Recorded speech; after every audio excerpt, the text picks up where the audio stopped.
English. For decades, certain regions of the United States have been experiencing unprecedented record temperatures and drought. Now residents of Wichita Falls, Texas are learning to deal with what is already a very difficult situation. Our correspondent Nick Harper has a story. 4 years ago, Lake Arrowhead looked like this. But record temperatures and a deficit of rainfall have almost drained the lake dry. All of this should be water. But where there were once boats and swimmers, there are now dead fish and empty beer cans. The receding water has left the boat slip far behind, now 50 metres from the water's edge, while the moorings sit high and dry. We're down to 23% full, so just over 3/4 of the lake is gone right now. The man in charge of the area says this is the lowest the lake has ever been. I've come to this lake my whole life as a kid, come fishing, come boating, camping, and the lake's always been full. For folks who have been around this part of Texas and have used this lake a lot, it's very troublesome for them because this is a place where they came to enjoy and have so many memories at, and now they come out here and the lake's not here. With visitor numbers down from 100,000 a year to 30,000, tourists have to content themselves with the wildlife rather than the water sports. But the real problem is that Lake Arrowhead is the city's main source of water. This lake was last full just over 4 years ago. Since then, the level of the water and the number of people visiting the area has slowly drained away. So much so that this spot where I'm standing should be 18 feet or 5.5 meters underwater. The weather has certainly changed in this region in recent years. Central and southern parts of the US have seen temperatures rise. Some say climate change is to blame.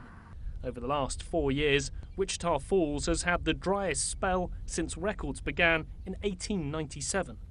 In 2011, there were more than 100 days of over 100-degree temperatures, far above the average of just 28 days.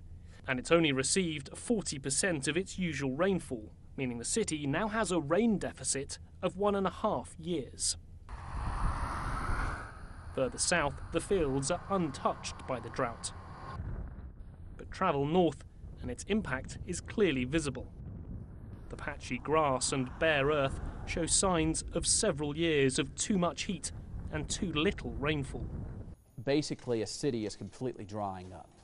Local meteorologist Ken Johnson says this is the worst drought the area has ever seen.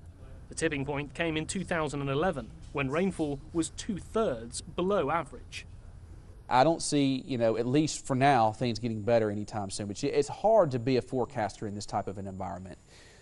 It's a real challenge to me because I have to find ways to make my shows interesting. Because every single day is the same. It never changes. Hot, dry, windy. The lack of rainfall has led the city to impose severe water restrictions on its residents and fines of up to $2,000 for anyone who uses too much water. From the few years that I've been here, the summers have been really hot. We've been in 100+ degree weather, so it's not that much of a surprise to me. It definitely has affected me.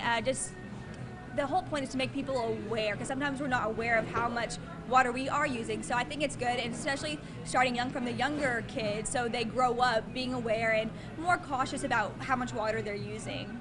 I have heard things like we're pretty close to running out of water. That's a little scary. Time is running out for Wichita Falls.